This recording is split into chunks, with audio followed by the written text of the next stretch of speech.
Welcome dear student. आज की हमारी वीडियो इंतहाई इंपॉर्टेंट है क्योंकि आज की वीडियो में हम एक्सप्लेन करेंगे एमसीक्यूज ऑफ डाइजेस्टिव सिस्टम, जो कि एनाटॉमी एंड फिजियोलॉजी का एक यूनिट है। एनाटॉमी एंड फिजियोलॉजी के बाकी यूनिट्स के एमसीक्यूज मेरे चैनल पे मौजूद हैं, जिसकी वीडियोस आप देख सकते हैं। तो एमसीक्यूज स्टार्ट करने से पहले आप लोगों से रिक्वेस्ट है कि अगर आप लोगों ने हमारा चैनल सब्सक्राइब नहीं किया तो प्लीज आप हमारे चैनल को सब्सक्राइब करें ताकि हर आने वाली वीडियोस का नोटिफिकेशन आपको मिल सके। तो अभी हम स्टार्ट कर लेते हैं एमसीक्यूज। एमसीक्यूज स्टार्ट करने से पहले ये कुछ टर्मिनोलॉजीज जो आपको आनी चाहिए जिससे आपके पास एमसीक्यूज बन सकते हैं। फर्स्ट हमारे पास है इंजेक्शन। जैसे ही जब भी हम कोई फूड या लिक्विड वगैरह वो लेते हैं, जूस पीते हैं, खाना खाते हैं, तो उसको कहते हैं इंजेक्शन। इसके बाद डाइजेशन, जो चीज हम खा लेते हैं फिर उसकी मैकेनिकल एंड केमिकल डाइजेशन होती है, जो कि वीडियोस लेक्चर में मैं ऑलरेडी एक्सप्लेन कर चुका हूं। इसके बाद हमारे पास एब्जॉर्प्शन होता है कि जो डाइजेस्टेड फूड आपके पास है जब वो ब्लड और लिम्फ में इंटर होता है तो इसको एब्जॉर्प्शन कहते हैं, और डिफिकेशन कहते हैं एलिमिनेशन ऑफ फीसिस। सही है, तो ये टर्मिनोलॉजीज आपको याद होनी चाहिए, इससे आपके पास एमसीक्यूज बन सकता है। तो अभी हमारा फर्स्ट एमसीक्यूज है कि GIT tract consist of mouth, pharynx, esophagus, stomach, small intestine and large intestine having a length of। देखो ये हमारे पास जीआईटी ट्रैक्ट के तमाम पार्ट्स हैं कि इसमें हमारे पास कौन कौन से पार्ट्स होते हैं, और इन्होंने यहाँ पे लेंथ का कहा है कि हमारे पास जीआईटी ट्रैक्ट का मतलब गैस्ट्रो इंटेस्टिनल ट्रैक्ट का लेंथ कितना होता है, तो उसका लेंथ हमारे पास बी ऑप्शन करेक्ट है, 9 मीटर 30 फीट। हमारे पास हमारी जीआईटी ट्रैक्ट जो मेन ट्रैक्ट है उसका लेंथ होता है 9 मीटर, या अगर हम फीट में ले तो 30 feet. Correct option is B. Second MCQs हमारे पास है कि GIT tract include teeth, tongue, salivary gland, liver, gall bladder and pancreas. These are, तो correct option are accessory organ. Accessory organ मतलब हेल्पिंग आर्गन।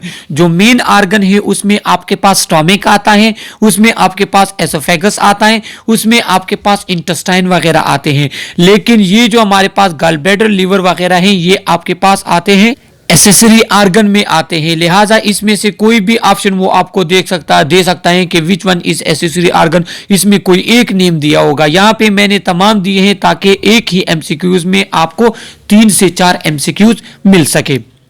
इसके बाद थर्ड नंबर एमसीक्यूज है कि papillae of tongue that have no taste bud that appreciate the texture of food. देखो हमारे टंग पे rigid type होते हैं तो उसको हम कहते हैं पेपिली, जो ऑलरेडी डाइजेस्टिव सिस्टम के वीडियोस लेक्चर में मैं एक्सप्लेन कर चुका हूं। तो हमारे पास वो कौन से पेपिली हैं जिसपे टेस्ट बड नहीं होते, तो करेक्ट ऑप्शन हमारे पास है फिलीफॉर्म पेपिली। फिलीफॉर्म पेपिली ऐसे पेपिलाई हैं कि उसपे टेस्ट बड भी नहीं होते, और वो आपको ये बताता है कि ये जो चीज आप मुंह में खा रहे हैं तो इसका टेक्सचर, इसका शेप क्या है, मतलब वो कोई सॉफ्ट चीज है, वो हार्ड चीज है, तो ये आपको फिलीफॉर्म पेपिली बताता है। फोर्थ नंबर एमसीक्यूज हमारे पास है कि which type of papillae in a tongue degenerate by age of 2 to 3 years. के हमारे पास 2 से लेके 3 साल तक के एज के साथ वो कौन सी पेपिलाई हैं जो डीजनरेट होते हैं, तो हमारे पास correct option is A foliate papillae. तो ये हमारे पास देखो ये तमाम जो एमसीक्यूज है ये आप ही के कोर्स से बनी है, और बिल्कुल इसी टाइप के आपके पास एमसीक्यूज आते हैं आपके एग्जाम में, ये उनके लिए एक सैंपल है। तो ये सैंपल एमसीक्यूज है जिससे आपको पता चल जाए कि आपके एग्जाम में किस टाइप के एमसीक्यूज आने हैं। फिफ्थ नंबर एमसीक्यूज पे आ जाते हैं कि which one is largest gland of salivary gland. देखो हमारे पास सिलेवरी ग्लैंड्स में फिर 3 से लेकर 3 टाइप्स हैं ग्लैंड्स के, तो उसमें जो लार्जेस्ट ग्लैंड है वो कौन सा है, पैरोटिड ग्लैंड। तो parotid gland is the largest and main gland of salivary glands. 6 number MCQs पे आ जाते हैं कि parotid gland in a salivary gland secrete a fluid that is rich in. तो हमारे सिलेवरी ग्लैंड्स में से जो पैरोटिड ग्लैंड्स हैं तो वो जो फ्लूइड सेक्रेट करता है उसमें मैक्सिमम या वो रिच होता है किस एंजाइम से, B option amylase. Amylase enzyme आपके सिलेवरी ग्लैंड में सेक्रेट होता है पैरोटिड ग्लैंड से। ये एमसीक्यूज हैं, correct option is B. Seventh number MCQs पे आ जाते हैं, which gland of salivary gland that secrete mostly serous fluid. तो हमारे सिलेवरी ग्लैंड का वो कौन सा ग्लैंड है जो सिरस फ्लूइड क्या करता है, सेक्रेट करता है? करेक्ट ऑप्शन हमारे पास है सबमैंडिबुलर ग्लैंड। अब ये किस तरह सेक्रेट करता है, कितनी हमारे पास सिलेवरी ग्लैंड्स हैं, तो वो मैंने वीडियो लेक्चर डाइजेस्टिव सिस्टम के वीडियो लेक्चर में एक्सप्लेन किए हैं, जिसका लिंक मैंने इस वीडियो के डिस्क्रिप्शन में दिया है, तो वहीं से जाके आप जो है इसका वीडियो लेक्चर देख सकते हैं। तो करेक्ट ऑप्शन हमारे पास है बी ऑप्शन सबमैंडिबुलर ग्लैंड। इसके बाद 8 नंबर एमसीक्यूज हैं कि the smallest gland of salivary that mostly secrete mucus is sublingual. B option हमारे पास करेक्ट है कि सबलिंगुअल हमारे पास वो ग्लैंड है जो कि स्मॉलेस्ट ग्लैंड भी है, एक एमसीक्यूज। दूसरा ये कि ये म्यूकस सेक्रेट करता है।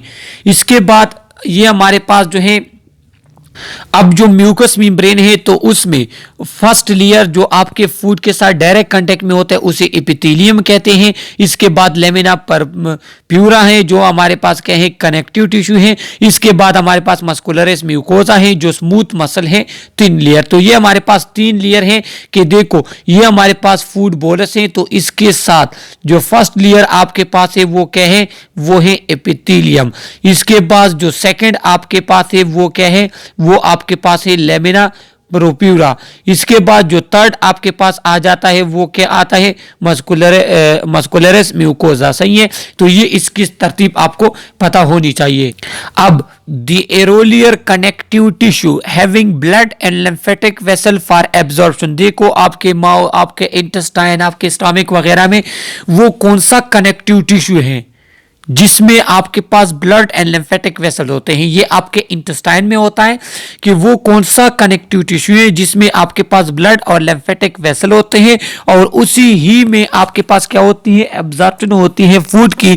तो करेक्ट ऑप्शन हमारे पास है ए ऑप्शन लेमिना प्रोप्यूरा। लेमिना प्रोप्यूरा वो कनेक्टिव टिश्यू है जिसमें आपके पास ब्लड वेसल्स होते हैं और लिम्फेटिक वेसल्स होते हैं जिसमें एब्जॉर्प्शन होती है फूड की।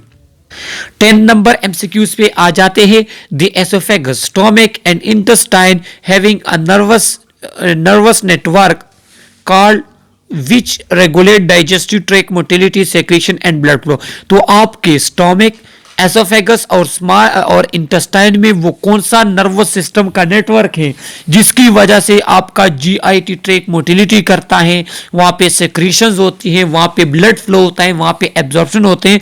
तो B option is correct, enteric nervous system.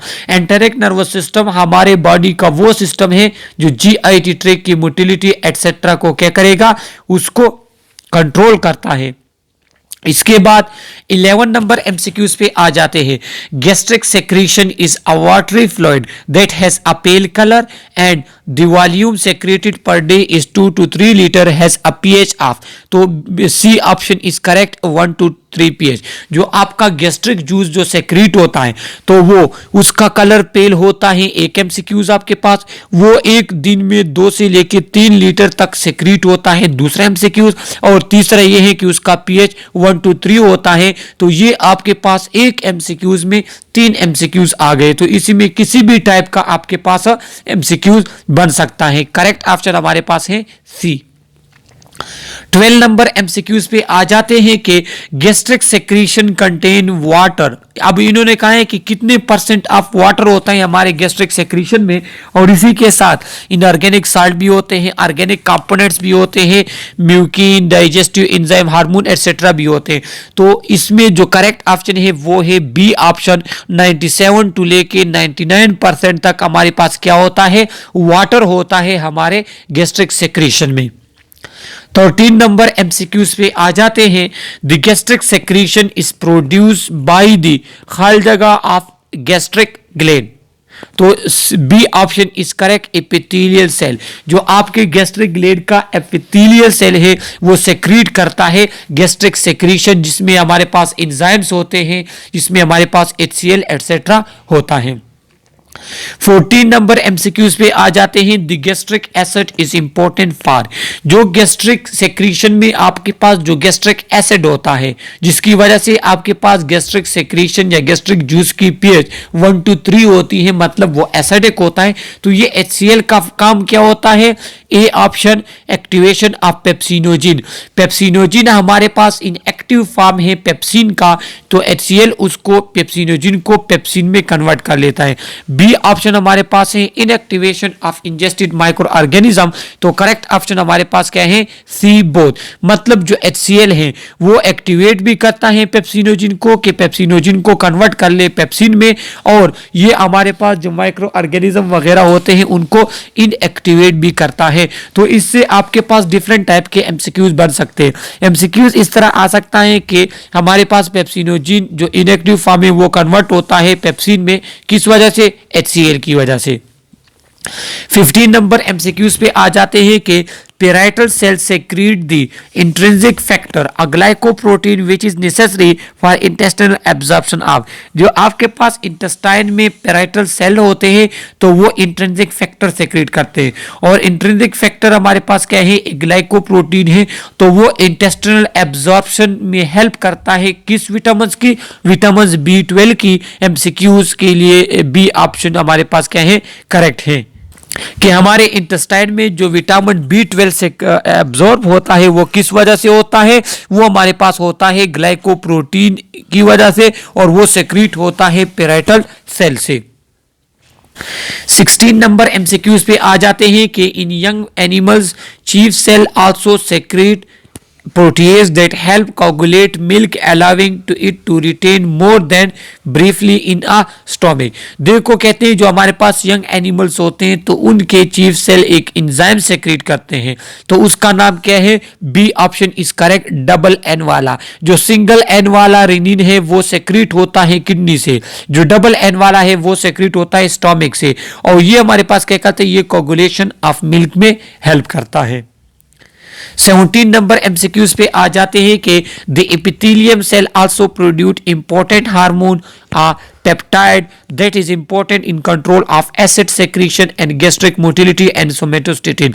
देखो जो हमारे पास acid secretion, gastric motility and somatostatin hormone है, तो उसके लिए उसकी मिकदार को कंट्रोल करने के लिए हमारे GIT ट्रैक में जो एपिथेलियल सेल है वो एक हार्मोन सेक्रेट करते हैं, और उसका नाम क्या है? ए option is correct, A gastrin. तो ये गैस्ट्रिन आपके पास कंट्रोल करता है कि आपके पास एसिड सेक्रेशन कितनी होगी, गैस्ट्रिक मोटिलिटी कितनी होनी चाहिए, और सोमेटोस्टेटिन जो आपके पास ग्रोथ को स्टॉप करता है उसको कितना रिलीज होना है, ये तमाम अंडर कंट्रोल होते हैं गैस्ट्रिन के, और गैस्ट्रिन सेक्रेट होता है एपिथेलियल सेल से। तो ए option is correct.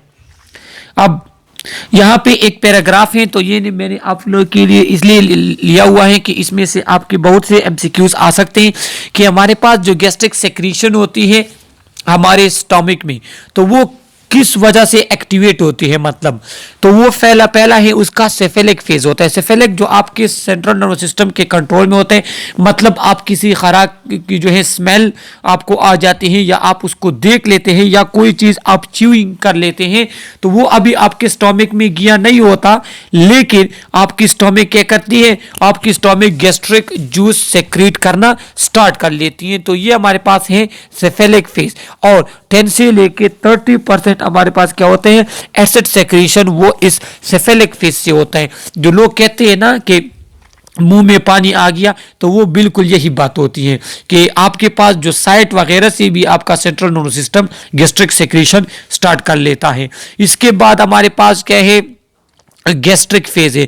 Gastric phase ये है कि जब आपके पास खुराक आपके स्टोमिक में इंटर हो जाता है और वो स्टोमिक वॉल से लगता है, तो वहाँ पे आपके पास क्या होते हैं? एसिड सेक्रेशन वहाँ पे भी होती है, और 70 to 90% वहाँ से होती है। और इसके बाद इंटेस्टाइनल फेज भी है कि जब आपके पास कायमा वगैरह क्या है कि वो इंटेस्टाइन से लगता है, तो तब भी आपके पास गैस्ट्रिक एसिड की सेक्रेशन होती है। तो ये हमारे पास 3 फेजेस हैं गैस्ट्रिक एसिड सेक्रेशन की, लिहाजा इसके को आप याद रख ले। इसमें आपके पास किसी भी टाइप का एमसीक्यूज आ सकता है।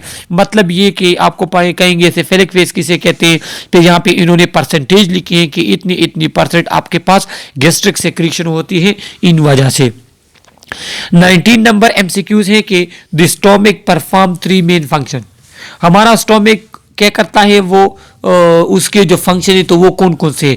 एक तो स्टोर इंजेस्टेड फूड, वो इंजेस्टेड फूड को स्टोर भी करता है, क्योंकि आपको पता है कि हमारे पास स्टोमिक जो है वो एक स्टोरेज का काम भी करता है फूड के लिए। वहाँ पे HCl भी सेक्रेट होते हैं। HCl का काम क्या है वो एमसीक्यूज में मैंने आपको बता दिए। और वहाँ पे हमारे पास क्या है, इंजेस्टेड फूड भी जो है वो स्टोमिक में आता है, जहाँ से फिर उसकी एब्जॉर्प्शन वगैरह होती है। तो ये क्या है, तो डी ऑप्शन हमारे पास करेक्ट है, ऑल ऑफ द अबव। ये तमाम फंक्शन हमारे पास स्टोमिक के हैं। 20 और लास्ट एमसीक्यूज पे आ जाते हैं कि hepatic lobule is the structural and functional unit of liver, contain lobule in liver. हमारे पास जो हेपेटिक लोब्यूल होते हैं जो कि फंक्शनल यूनिट है किस चीज का, लिवर का। लिवर के जितने भी फंक्शन है वो आपके पास इन्हीं लोब्यूल में होते हैं। तो उसमें कितने स्मॉल स्मॉल लोब्यूल्स होते हैं, उसमें हमारे पास A option is correct, 50,000 to 1 lakh हमारे पास छोटे छोटे लोब्यूल होते हैं लिवर में, और ये मिलके फिर आपके पास हेपेटिक लोब्यूल मेजर बनाते हैं। तो ये हमारे पास डाइजेस्टिव सिस्टम के एमसीक्यूज थे। इसका वीडियो लेक्चर ऑलरेडी मेरे चैनल पे मौजूद है। इस तरह बाकी सब्जेक्ट के एमसीक्यूज और उनके लेक्चर देखने के लिए आप मेरे चैनल को सब्सक्राइब करें, ताकि और क्योंकि इसमें आपको नर्सिंग, पैरामेडिक्स और मेडिकल्स के तमाम वीडियोस, लेक्चर और स्किल्स के वीडियोस मिलेंगे। Okay, thank you.